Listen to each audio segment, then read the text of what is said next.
बिस्मिल्लाहिर्रहमानिर्रहीम, अस्सलाम वालेकुम। क्या हाल है आप सबके? उम्मीद है सब खैरियत से होंगे, खूब मज़े में होंगे और एंजॉय कर रहे होंगे। और ये सुबह और शाम के अस्कार फ्रिज मैग्नेट हैं, कितना प्यारा। ये ना सिर्फ मैंने अपने लिए ऑर्डर किया है बल्कि अपनी प्यारी प्यारी दोस्तों के लिए भी। कैसा लगा आपको ज़रूर बताइएगा। जैसे कि आपको पता चल ही गया ये दावत व्लॉग है, तो जाहिर है इसकी तैयारी एक दिन पहले ही होगी। तकरीबन 1.5 किलो बोनलेस चिकन है और इसको मैंने स्मॉल क्यूब्स में काट लिया है। Ginger garlic paste, tomato paste, धनिया पाउडर, नमक, लाल मिर्च, कुटी हुई मिर्च और उसके साथ थोड़ा सा सिरका, ये लगा के आपने इसको 2 से 3 घंटे मैरिनेट होने के लिए रख देना है। मैरिनेशन इसके हक़ में बहुत बेहतर साबित होगी। अगर आप चाहें तो डायरेक्ट भी पका सकते हैं, लेकिन मेरा मशवरा ये है कि इसको आप जितना मैरिनेट करेंगे उतना ही अच्छा और मज़ेदार बनेगा। तो यहाँ पे मैंने घी गरम किया है, घी नहीं बल्कि तेल गरम किया और साथ ही मैंने उसमें बटर डाल दिया है। और इसके अंदर हम ये चिकन डाल के इसको इतना फ्राई करेंगे, इतना फ्राई करेंगे कि इसका पूरा पानी ड्राई हो जाए, इसके सारे जूसेस जो हैं वो इसके अंदर अब्जॉर्ब हो जाए, सारे मसाले इसके अंदर अब्जॉर्ब हो जाए। उसके बाद मैंने इसके अंदर तकरीबन 1.5 कप दूध डाला है और अब इसको मैं हल्की आंच पे ढक के पकने दूंगी जब तक कि मुकम्मल तौर पे गल नहीं जाता। बस इसका इतना ही काम है। दूसरी तरफ मैंने काम स्टार्ट साथ साथ कर दिया था, वो था चिकन बिरयानी का। एक बड़े से खुले से बर्तन में जो है वो आप तेल को गर्म कर लें। इसमें मैंने तकरीबन 1.25 किलो मुर्गी ली है, उसको अच्छी तरह से फ्राई किया, उसका पानी खुश्क हो गया। आलू मैंने सेपरेट बोल में, सेपरेट पॉट में गर्म होने के लिए, उबलने के लिए रख दिए हैं ताकि ये मसला ना रहे कि आलू कच्चे रह गए, पक्के रह गए। चिकन का पानी जब तक पूरी तरह से खुश्क ना हो जाए उसके अंदर टमाटर, दही वगैरह कुछ मत डालें। बस जब डाल दें तो फिर खोल के चिकन का मसाला पकाएं। मैं कभी भी बिरयानी का मसाला ढक के नहीं पकाती, फिर परेशान होते रहो, मुर्गी ज़्यादा गल गई है, मुर्गी कम गल गई है। तो बस एंड में आपने जो है वो इसके अंदर लेमन जूस और आलू डाल के इसको थोड़ी देर के लिए 5 मिनट के लिए और पकाना है ताकि आलू पे सारे मसाले का फ्लेवर आ जाए और आपका बिरयानी का मसाला भी डन हो गया। यहाँ पे आपको मेरी कार्रवाई देख के समझ आ ही रहा होगा कि हम दोबारा से चॉकलेट केक बना रहे हैं। मतलब मेरे पास इतना चॉकलेट केक बनता है कि लोग अब मैसेज भी करने लगे हैं कि सबीन फिर से केक, फिर से केक। तो बस अब क्या करें, सबीन के घर में केक होना बहुत ज़रूरी है। तो तरकीब मैं इसलिए नहीं दे रही क्योंकि मैंने अभी लास्ट व्लॉग में भी आपको कपकेक वाले केक की तरकीब दी थी। ठीक है जी, ये डिस्क्रिप्शन में फिर भी डाल दूंगी। तो इफ्तार के टाइम से कुछ पहले जो है वो मैंने दही बड़े गर्म पानी में भिगो के रख दिए थे। ठीक है, ये भी बड़ा एक इम्पॉर्टेंट काम होता है। दही बड़े अगर आप एक रात पहले बना लें तो नेक्स्ट डे वो बहुत सॉफ्ट और बहुत अच्छे होते हैं। इस दिन हुसैन का भी रोज़ा था तो उनकी फरमाइश पे उनके लिए पिज़्ज़ा मंगवाया गया। और यहाँ पे नया एक हैदराबादी रेस्टोरेंट खुला है तो हमने सोचा कि उनकी हैदराबादी बिरयानी को चेक किया जाए। तो आज के दिन हमने घर में कोई भी इफ्तार नहीं बनाया, हालांकि हम सब कुछ बना सकते थे लेकिन बस नहीं। तो फिर हमने भी कहा जब छुट्टी मिल ही रही है तो क्यों ना एंजॉय करें, अगले दिन बहुत सारा काम करना ही है। मोहम्मद हुसैन, आज आपकी क्लास में और बच्चों का रोज़ा था? नहीं। किसी का नहीं था? Yeah, फिर आपने प्रेयर रूम में क्या किया, नमाज पढ़ी थी? कौन सी नमाज पढ़ी थी? Some people weren't even praying properly. Oh, Some people just laughing. that's really I bad. was praying properly. अल्हम्दुलिल्लाह से अल्हम्दुलिल्लाह। Alhamdulillah. कोई टीचर था वहाँ पे? Yeah, of course. ओके, अल्हम्दुलिल्लाह। और आपका दिन नहीं किया? लंच बॉक्स दिया था मामा ने कि आप थोड़ा सा लंच खा लो। No, that would break my nose. चलो शाबाश, अल्हम्दुलिल्लाह। Okay. माशाल्लाह बहुत अच्छा रोज़ा गुजार के आए। स्कूल में मैं इनको लंच बॉक्स देकर आई थी कि अगर भूख लगे तो भाई खा लेना, लेकिन उन्होंने नहीं खाया। अल्हम्दुलिल्लाह पूरा रोज़ा कंप्लीट किया और अल्लाह ताला इसी तरह से बच्चों को इस्तकामत दे और नेक राह पे चलने की तौफीक अता फरमाए। तो बस उन्होंने जो है वो अपने मुझे थोड़े से किस्से कहानियाँ सुनाए और उसके बाद उनको उनका गिफ्ट मिला जिसे देख के वो बहुत खुश हुए। रात को तरावी पढ़ के मैं सो गई थी और बीच में मेरी एकदम से आँख खुली तो 1 बज रहा था रात का और मुझे ख्याल आया कि मैंने बड़े भिगोए हुए थे और उसके बाद मैंने उनका कुछ किया नहीं। तो उठ के मैंने फिर बड़ों के ऊपर दही डाला और इसको फिर ढक के फ्रिज में रख दिया। और जी ये है नेक्स्ट मॉर्निंग। इस वक्त हो रहे थे सुबह के 6:45 और मैं इस वक्त अपने इशराक के नफिल पढ़ के बैठ गई थी और मैं बस सोच रही थी कि सोने चली जाऊं। लेकिन बस वही इतना सुकून, इतनी खामोशी, सारी पब्लिक सो रही थी, तो मेरा दिल किया कि जो थोड़ा बहुत काम बच गया है मैं वो कर लेती हूँ। हालांकि मुझे चाहिए था कि मैं इस वक्त सो जाती 2 घंटे और उठ के काम करती, लेकिन नहीं भाई, ये मेरी टॉक्सिक ट्रेट्स में से एक है कि जब मुझे काम करने का शौक़ हो तो फिर मैं कुछ नहीं देखती। तो बहरहाल यहाँ पे मेरे पास एक पुडिंग मिक्स था जिसे कुछ नहीं करना था, दूध में डाल के और उसको पकाना था गाढ़ा होने तक। तो वो गाढ़ा हो गया और पीछे आपने केक को देख ही लिया। वो एक दिन पहले बनाया था तो ठंडा था। पहले मैंने सोचा था कि पुडिंग को केक के ऊपर पोर कर दूंगी और एक अच्छा सा मज़ेदार सा मीठा बन जाएगा। फिर मुझे ख्याल आया कि बहुत चांसेस हैं कि बच्चे इसको पसंद ना करें, तो फिर क्या करें। फिर मेरे जहन में आइडिया आया कि हम एक और डिश लेते हैं। उसमें नीचे हमने ब्रेड स्लाइसेस लगाए और उनके कॉर्नर्स कट कर दिए। इसके ऊपर आप अपनी मर्ज़ी के किसी भी फ्रूट का जूस डाल दीजिए। मैं पाइनएप्पल का डाल रही हूँ क्योंकि कोकोनट पुडिंग थी, तो कोकोनट और पाइनएप्पल तो भाई बहन होते है ना। पीना कोलाडा क्या होता है, इन्हीं दो चीज़ों से तो बनता है। तो अगर आप चाहें तो लेडी फिंगर बिस्किट को भी पाइनएप्पल जूस में सोक करके बेस में बिछा सकते हैं। हमने ब्रेड को बिछाया, उसके ऊपर पाइनएप्पल चंक्स डाले और जो पुडिंग मिक्स से पुडिंग बनाई थी उसको ऊपर पोर कर दिया। बस जी, हो गया आपका एक और मीठा तैयार। यहाँ पे मैंने डिश में थोड़ा सा कोकोनट डाला है। कोकोनट का ख्याल रखें, वो बहुत जल्दी जल जाता है। हल्की सी आंच पे आपने इसको टोस्ट करना है। वो जैसे ही लाइट ब्राउन हो तो बस डन है। अब आपने इसको चूल्हे से उतार देना है, ठीक है। और यहाँ पे मेरे दिमाग ने मज़ीद एक कार्रवाई की। मैंने सोचा अब इसमें डिज़ाइन कैसे बनाएं, इसका तो सारा सफ़ेद रंग हो जाएगा। तो यहाँ पे एप्पल जैम लिया है, उसे सैंडविच बैग में डाल के ज़रा 10 सेकंड के लिए मैंने माइक्रोवेव किया। वो थोड़ा सा पतला हो गया। उसके बाद आप उससे डिज़ाइन बना लीजिए, ऊपर से टोस्टेड कोकोनट डाल दें, तो इतनी मज़ेदार किस्म की डिश तैयार हो जाएगी और आप हैरान ही रह जाएंगे कि इतना अच्छा मीठा आपने घर में बना लिया। अमूमन पैकेट के मसालों से हम बिल्कुल उसी तरह से काम करते हैं जैसे पैकेट पे लिखा हुआ है, लेकिन अगर उसमें आप अपनी इनोवेशन डालें, यकीन करें चीज़ें बहुत डिफरेंट हो जाती हैं। एक आदमी बिरयानी बनाता है सेम पैकेट से, मगर वो आपकी बिरयानी से डिफरेंट है। इसी तरह से ये मीठा दूसरी पुडिंग से बिल्कुल डिफरेंट था।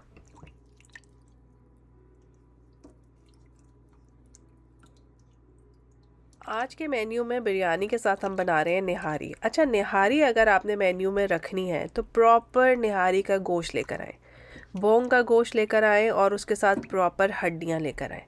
काम चलाओ सर से उतारने वाली निहारी आपने बिल्कुल भी नहीं बनानी। तो बड़े बड़े से पीसेस मेरे हस्बैंड लेकर आए थे और मैं तो निहारी उसी तरह से पकाती हूँ, उतने ही बड़े पीसेस की। लेकिन आज दावत थी तो आप देखें ये मैंने मुट्ठी भर साइज़ के बड़े बड़े पीसेस कर लिए, ठीक है, ताकि लोगों को लेना और खाना आसान हो। इसको आपने रख दिया तेल में फ्राई होने के लिए और जहाँ पे मैंने गोश्त का काम किया था वहाँ मैं अच्छी तरह से जो है वो क्लीन कर लूँगी, इसलिए क्योंकि इस सिंक में आज बहुत सारा और काम भी होना है।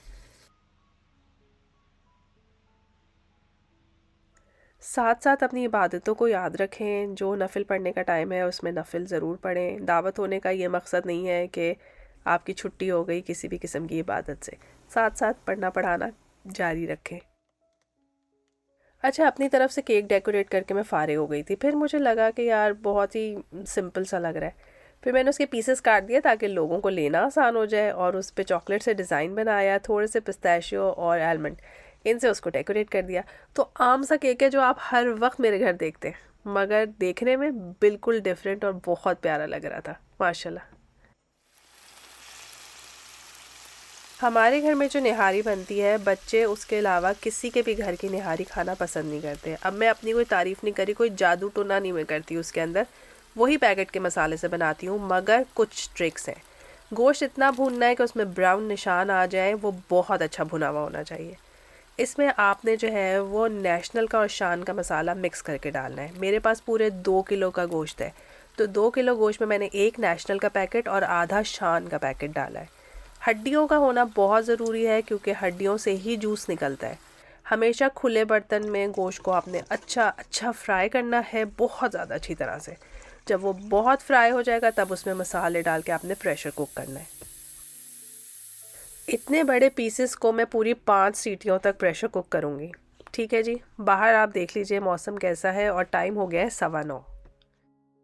इस दफ़ा मैंने सोचा मैं दाल के पकौड़े ही बनाऊंगी, तो जब तक निहारी का गोश्त पकने का इंतज़ार हो रहा था मैंने दाल भिगो दी, उसमें पकौड़ों का मसाला काट दिया और निहारी के लिए भी मसाला काट लिया। यहाँ पे प्रेशर कुकर को मैंने ठंडे पानी के नीचे रखा है। मेरी वालदा हयात होती है तो मुझे बहुत बहुत डांट पड़ती कि ये बहुत गलत हरकत है, लेकिन जल्दी हो तो फिर इस तरह के काम करने पड़ते। निहारी का गोश्त गल गया था, उसे मैंने बिल्कुल साइड पे रख दिया। उसका काम हम अब दोपहर में करेंगे। यहाँ पे हम फ़िश को मैरिनेट कर रहे हैं। जिंजर गार्लिक पेस्ट है, अजवाइन है, धनिया को मैंने मोटा मोटा कूट लिया है, फूड कलर है और उसके अलावा इसमें लेमन जूस डाला है, चाट मसाला है, चिली सॉस है और सोया सॉस है। इसको आपने चख लेना है, ठीक है। मस्टर्ड पेस्ट से बहुत अच्छा फ्लेवर आता है, इसको चखना है आपने। जो आपको मज़ेदार किस्म का फ्लेवर लग रहा है बस वही आपकी फ़िश का टेस्ट होगा। फ़िश दो तरह की मैंने यूज़ की है। यहाँ बासा है राइट साइड पे और जो लेफ़्ट पे जिसके बीच में डार्क सी लाइन है ये तिलापिया है। अच्छा, तिलापिया में ज़रा सी स्मेल ज़रूर होती है मगर ये बेक होके बड़ी स्टिफ सी रहती है, टूटती वूटती बिल्कुल नहीं है। तो आप चाहें तो तिलापिया और बासा दोनों यूज़ करें, यहाँ पे सिर्फ तिलापिया।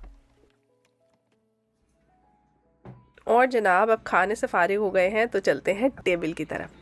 टेबल पे जो जो रखना है वो मैं आपको दिखाती हूँ। ये वाइन बॉटल का रैक है जो कि $7 में सेल पे लगा हुआ था। ये इतना स्टडी था, मैंने कहा इसे तो हम स्टैंड भी बना सकते हैं, इस पर कोई पॉट रख सकते हैं, प्लांट रख सकते हैं, कुछ भी। तो ये जो आपको नज़र आ रहे हैं ये स्टिकर्स हैं, ये टेबल कुर्सियों के पाए के नीचे लगते हैं ताकि उसकी वजह से स्क्रैच ना हो। डॉलर स्टोर से मैंने ये ख़रीदे और नीचे लगा लिए। अब आप देखिए मेरा स्टैंड और इसको भी चेक कर लें। इतनी गोल्डन चमचमाती हुई डिश है।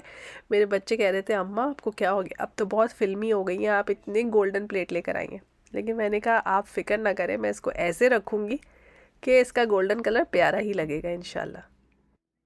क्रिसमस के बाद जो सेल्स लगी थी ये उसकी शॉपिंग है। मैं यही सोच रही थी कि थोड़ी सी अल्लाह ताला इस्तात दें और आप प्रॉपर तरीके से सेल में कुछ चीज़ ख़रीद सकें और सही दिन और सही मौके पे उस दुकान पे पहुंच जाएं, तो कभी कभी कुछ शॉपिंग बहुत अच्छी भी हो जाती है अल्हम्दुलिल्लाह। एक दफ़ा मैंने आप लोगों को ब्लैक कलर का पूरा सेट कंप्लीट करके दिखाया था कि कुछ महीनों में मैंने उसको कंप्लीट कर लिया था। इसी तरह से जब मैंने गोल्डन प्लेट ख़रीद ली तो अब मेरे दिमाग में था कि मैंने गोल्डन के ही चीज़ों के साथ आगे चलना है और थीम गोल्डन ही रखनी है। तो इस तरह से आपके पास 1 2 3 4 चीज़ें गोल्डन हो जाएं तो आप बहुत आराम से उसका कॉम्बिनेशन बना सकते हैं डिफरेंट कलर्स के साथ। अच्छा, नॉर्मली गोल्डन जो है वो बहुत ज़्यादा लाउड लगता है, तो उसका कॉम्बिनेशन हमेशा वाइट के साथ कीजिए। अगर ब्लैक के साथ करेंगे तो ये सुपर लाउड लगने लगेगा, लेकिन वाइट के साथ ये पूरी की पूरी थीम जो है वो काफ़ी म्यूटेड हो जाएगी। तो अगर आपके पास भी कोई छोटी सी पीढ़ी पटरा स्टूल है तो आप उसको पेंट करके इस तरह का स्टैंड बना सकते हैं। है ना मज़े का आइडिया। और बाकी सारे बर्तन तो ज़ाहिर है वही हमारे पुराने बर्तन हैं, लेकिन आप उनको जब भी इस्तेमाल करें वो नए ही लगते हैं। फ़र्क पड़ता है इस बात का कि आपने उसको इस्तेमाल कैसे करना है।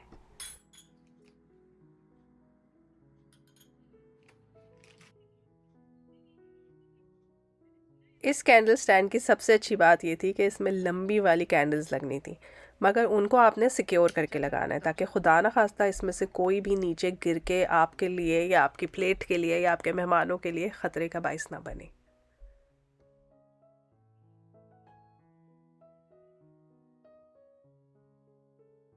हमेशा याद रखें कि जो डेकोरेटिव प्लेट्स होती हैं वो फूड ग्रेड नहीं होती, उनका जो पेंट होता है वो फूड ग्रेड नहीं होता, तो आपने बहुत एहतियात करनी है, ठीक है। मैं गोल्डन प्लेट पे जो है वो डायरेक्ट खाना नहीं रखूँगी, उससे मेरी प्लेट के भी ख़राब होने का अंदेशा है और दूसरा मैं खुद श्योर नहीं थी कि ये किस किस्म का पेंट है या किस किस्म का कलर है। तो हमेशा कोशिश करें कि आप नीचे कोई नैपकिन बिछाएं, पार्चमेंट पेपर बिछाएं। ये टीमू से मैंने मंगवाए थे और बहुत सस्ते, $2 या $3 में डिफरेंट शेप्स के बहुत सारे आ जाते हैं। प्रेजेंटेशन बहुत बड़ा आर्ट है। हर आदमी के पास हर चीज़ नई ख़रीदने की इस्तात नहीं होती। पुरानी चीज़ों को ही अच्छे और ख़ूबसूरत तरीके से रखना और इस्तेमाल करना, उसी को घरदारी भी कहते हैं, सलीकामंदी भी कहते हैं और अक्लमंदी भी कहते हैं। अब गोल्डन कलर की वजह से ये पाइनएप्पल मैंने ख़रीद तो लिया, लेकिन वो इतना बड़ा था कि उसमें खजूरें भरती तो मुंह तक पता नहीं कितनी खजूरें आ जाती, तो मैंने उसमें एक छोटी सी प्यारी सी कटोरी रख दी है। अब खजूरें जो हैं वो उसमें रखेंगे। अच्छा, दूर से मैं चेक कर रही थी तो पीछे से टेबल मुझे अच्छा नहीं लग रहा था, तो वहाँ मैंने वाइट कलर का एक और थ्रो बिछा दिया ताकि हमें ब्राउन टेबल बैक साइड से नज़र ना आए। यहाँ पे हम अपनी तैयारी करके फ़ारिग थे, मगर हमारे मियाँ साहब आए, उन्होंने कहा अरे कोई लाइटें भी तो लगाओ तो ये वाली लाइटें हमने इस स्टैंड पे लगा दी।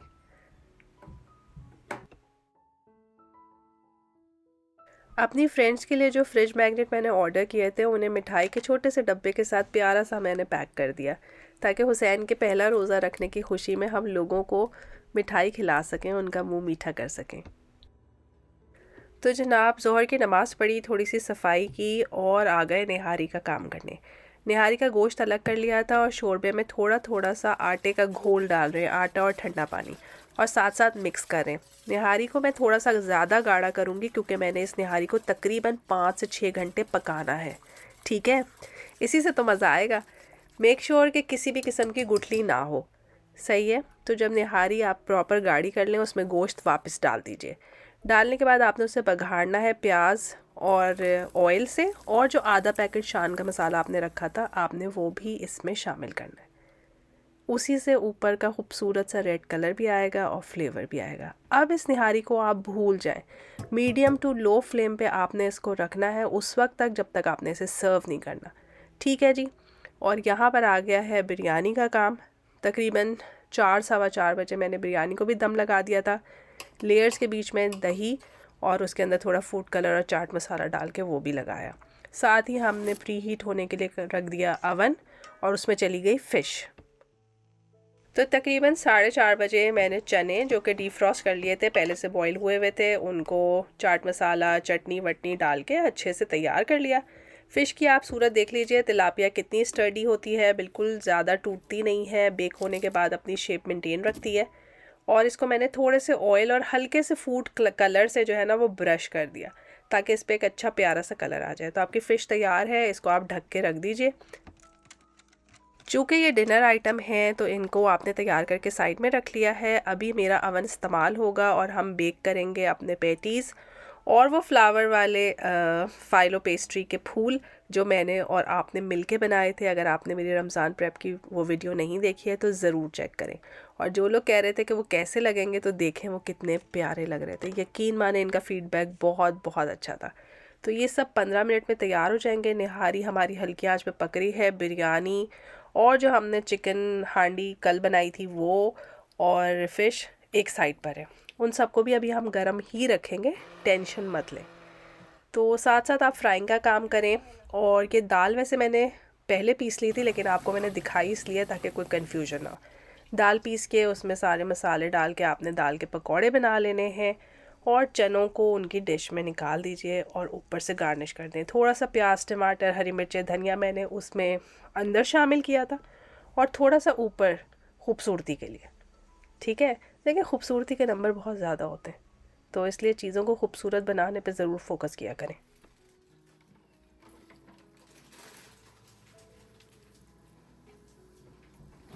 अब चूँकि हमने फ़िश बेक की है तो घर में से अच्छी सी स्मेल आनी बहुत ज़रूरी है।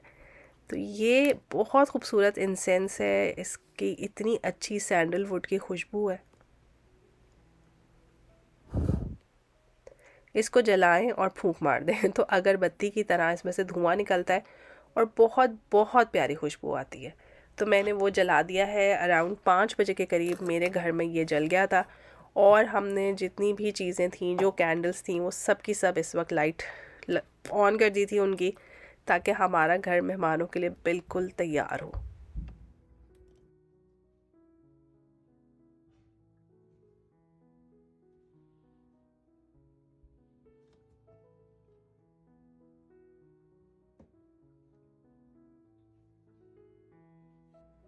ये सब चीज़ें अगर आप पहले से तैयार करके रखेंगे तो ये काम आपके बच्चे भी कर सकते हैं, आपके हस्बैंड भी कर सकते हैं, और आप भी तैयार होने के बाद आकर ये काम 5 मिनट में कर सकती हैं।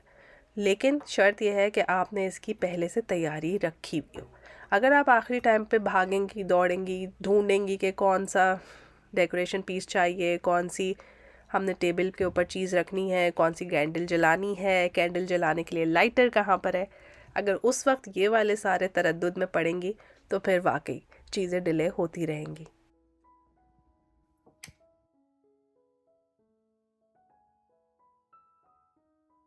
अब सब लोग मुझसे ये सवाल करेंगे कि ये सब चीज़ें आपने गरम कैसे रखी। देखिए, मैंने सब कुछ जो है वो 5 बजे तक फ्राई करके और बेक करके रख लिया था। उसके बाद अवन को मैंने बिल्कुल हल्की आंच पे, जो सबसे लोएस्ट मोड है आपकी अवन का, उस पे आप उसे ऑन रखें और इन सब चीज़ों को अवन के अंदर ही रखें। ये सब की सब गरम भी रहेंगी, क्रिस्पी भी रहेंगी और किसी किस्म का मसला नहीं होगा। एंड टाइम की फ्राइंग यकीन माने बहुत परेशान कुन होती है। उसमें ना सिर्फ जो है वो आपका टाइम वेस्ट होता है, आपके घर में फ्राइंग की स्मेल आती है, बल्कि दुआ मांगने की जो ख़ास एक घड़ी होती है वो भी निकल जाती है। टेंशन मत लें, कोई चीज़ भी ठंडी नहीं होती है और मेहमानों को कोई एतराज़ नहीं होता। ठीक है जी, यहाँ पे दही बड़ों को मेरी फ्रेंड आ गई थी, उन्होंने अच्छा खूबसूरत सा डेकोरेट कर दिया और दूसरी फ्रेंड ने खुबानी की चटनी जो है वो अच्छी तरह से फ्रूट चाट में मिक्स कर दी। तो अल्हम्दुलिल्लाह अल्हम्दुलिल्लाह हमारा खूबसूरत सा प्यारा सा इफ्तार टेबल तैयार है। सारे बच्चे रखते हैं रोज़ा। अल्हम्दुलिल्लाह लास्ट मोमेंट पे बिल्कुल गर्मा गर्म फ्रेश फ्राई हुए हुए समोसे आ गए, तो माशाल्लाह किसी भी किस्म की कोई कमी नहीं रही।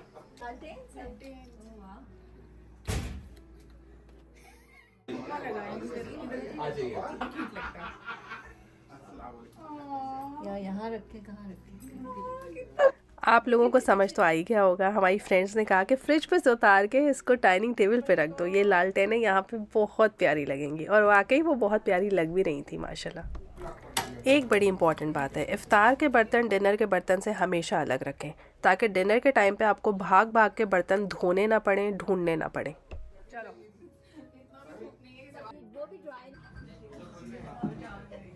हर दावत में मुझे ये मैसेज ज़रूर आता है कि आप डिस्पोजेबल बर्तन क्यों नहीं इस्तेमाल करती। देखिए, over the period of 20 years मेरे पास ये बर्तन इकट्ठे हुए हैं। जब हमने दुबई में दावतें करना स्टार्ट की तो हमने रियलाइज़ किया कि हमारे पास इफ्तारी के लिए इनफ बर्तन नहीं है। तो आहिस्ता आहिस्ता करके 12-12 प्लेटों के हमने सेट ख़रीदे। तो डिनर सेट हम डिनर पे निकालते थे और जो इंडिविजुअल 12 प्लेट्स के सेट थे वो हम यूज़ किया करते थे इफ्तार के लिए। तो इस वजह से हमारे पास ये बर्तन है। तो अल्हम्दुलिल्लाह माशाल्लाह, अल्लाह ताला ने कोई चीज़ दी है, उसको आप रमज़ान में ना इस्तेमाल करें तो फिर कब इस्तेमाल करेंगे। तो आप में से जो कोई अपने घर के बर्तन इस्तेमाल करे बहुत अच्छी बात है, डिस्पोजेबल बर्तन इस्तेमाल करे और भी अच्छी बात है, क्योंकि ना उन्हें धोने का झंझट, ना उन्हें संभालने का झंझट, तो उस पर मुझे कोई ऑब्जेक्शन नहीं। ये क्या पैटीज में अंदर क्या इतना खूबसूरत है? सबीन, भाभी कुछ पूछ रही हैं। नहीं नहीं, सही है, आप खा लो। अल्लाह का जब मुंह में जाए बहुत ही प्यारी चीजें बनाई हैं आपने, माशाल्लाह माशाल्लाह, खूबसूरत। इंशाल्लाह, क्यों फिक्र कर रही हैं? हमारी अच्छी होती है माशाल्लाह। आज सेटअप किसने करा है? अच्छा लग रहा है। यहाँ पे आप लोगों को एक चीज़ नज़र आ रही होगी कि हमने जितने भी आइटम्स हैं, बेक्ड आइटम हैं, फ्राइड आइटम्स हैं, वो हमने पहले से बना के रखे थे। दही बड़े, छोले हमने पहले से तैयार किए थे, रोल, समोसे, पकौड़े नहीं, पकौड़े तो चले फ्रेश बनते। तो अल्हम्दुलिल्लाह अगर आप रमज़ान का प्रिपरेशन करते हैं तो किसी भी किस्म की दावत या इफ्तारी करना बिल्कुल मुश्किल नहीं होता।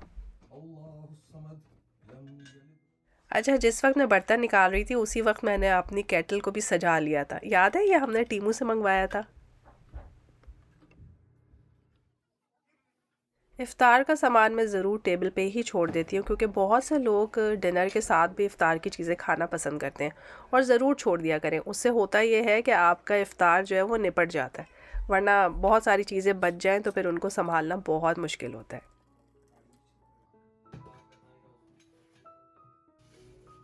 यहाँ पे मैंने केटल को अच्छे से साफ़ कर लिया है, ये बहुत इम्पॉर्टेंट स्टेप होता है। और देखें मेरी कैंडल माशाल्लाह कितनी प्यारी लग रही है। हमेशा मेरी एक फ्रेंड ही चाय बनाती है, तो आज भी उन्होंने ही वॉलंटियर किया। अल्हम्दुलिल्लाह मार्च ब्रेक स्टार्ट हो गई है और दिन भी इतने इवन है ना, जितनी लंबी रात है उतने लंबे दिन हैं, तो तरावी पढ़नी भी आसान, बड़े मुनासिब टाइम पे आप तरावी से भी फ़ारिग हो जाते हैं, इफ्तार से भी फ़ारिग हो जाते हैं अल्हम्दुलिल्लाह।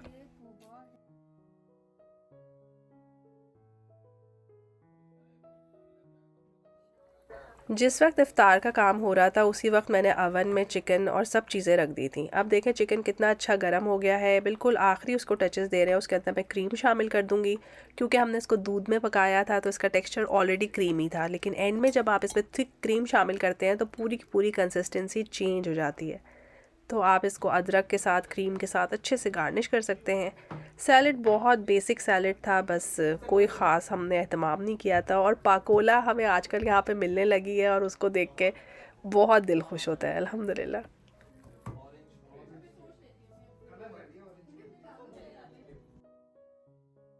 फ़िश को मैंने फॉइल लगा के हल्की आंच में अवन में ही छोड़ा हुआ था और ये बहुत अच्छी, बहुत ही मॉइस्ट और क्रिस्पी किस्म की फ़िश थी। और इसको ऊपर से आप लेमन जूस और धनिया की पत्तियों से गार्निश कर लीजिए।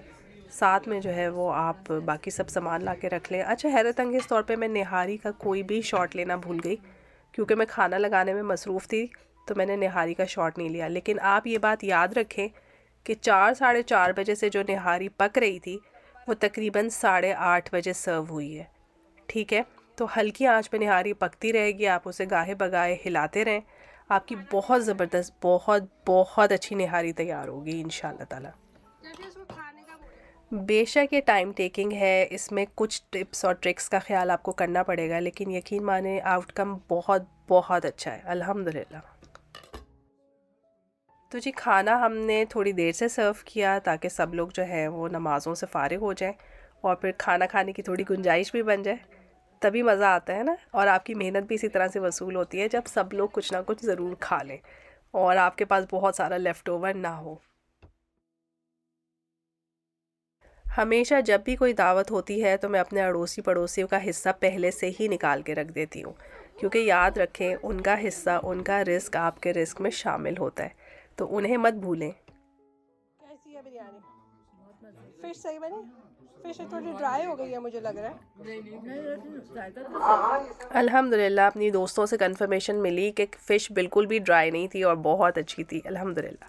और यहाँ पे मीठे बाहर निकाल दिए मैंने, और आप केक देखें कितना प्यारा लग रहा है। वो केक लग ही नहीं रहा, ऐसा लग रहा है कोई दूसरी तरह का मीठा है ना। प्रेजेंटेशन से किसी भी चीज़ की शक्ल बिल्कुल तब्दील हो जाती है।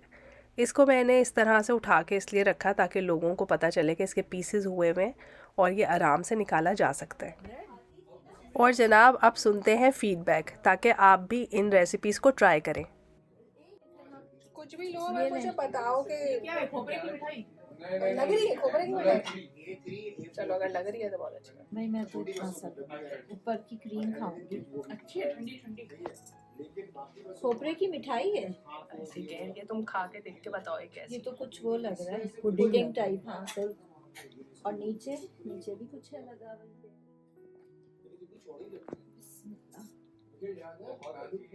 आप लोगों ने फीडबैक देना है कि ये कैसा है। ये खोपरे वाला जो है ना, ये तो बहुत ट्रायल बेसिस है। अच्छा, अरे वाह जबरदस्त, अल्हम्दुलिल्लाह। ठंडा ठंडा बहुत मजे का लग रहा है। चलो शुक्र, अल्हम्दुलिल्लाह जी। बहुत बहुत अच्छा मीठा रहा।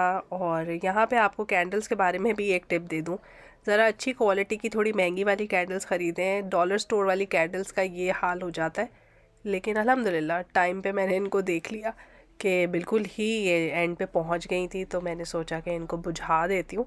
लेकिन बुझाने से पहले थोड़ा सा शॉट ले लूँ ताकि अंधेरे में भी आप देख सकें कि कैसा लग रहा था।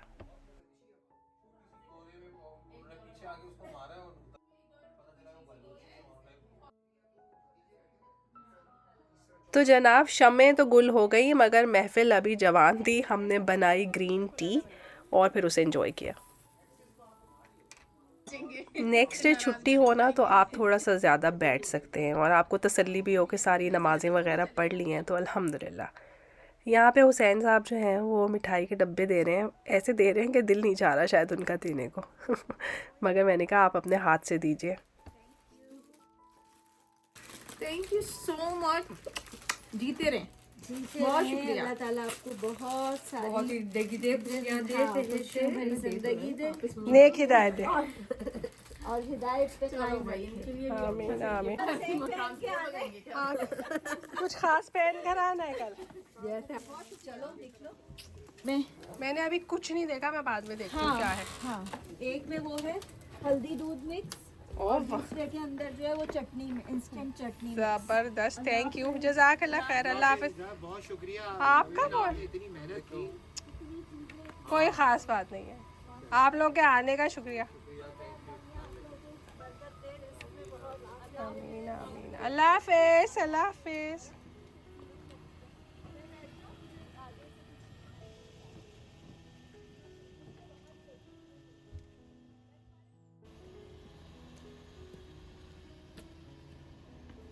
अल्लाह हाफ़िज़।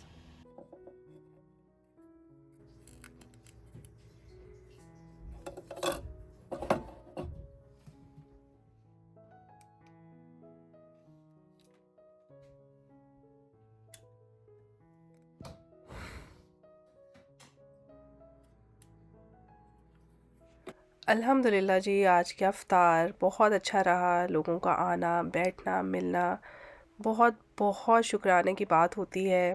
आप किसी को बुलाएं, बहुत अच्छी बात है, अल्लाह ने आपको तौफीक दी, मगर कोई आपकी दावत कबूल करके आपके घर आ गया, ये उसका एहसान है। तो अपनी दुआओं में अपने मेहमानों को भी याद रखें और अपने मेज़बानों को भी याद रखें। अच्छा, चूँकि अब हमने सहरी भी करनी थी और तकरीबन 10:30 पौने 11 बजे हम सब चीज़ों से फ़ारिग हो चुके थे अल्हम्दुलिल्लाह। तो 1 घंटे के अंदर अंदर जो है वो आपके सामने है कि हमने कैसे सारी चीज़ों को ठिकाने पे लगाया ताकि हम अपनी टेबल को सहरी के लिए तैयार कर सकें। और आखिर में एक दुआ आपके लिए और हम सब के लिए, अल्लाह ताला हमारी तमाम जायज़ मुरादों को इस रमज़ान कबूल फ़रमा ले और हमारे लिए खैर व आफ़ियत और इज़्ज़त वाले मामले करे। आमीन सुम्मा आमीन। फिर मिलेंगे एक नए व्लॉग में, तब तक के लिए अल्लाह हाफ़िज़।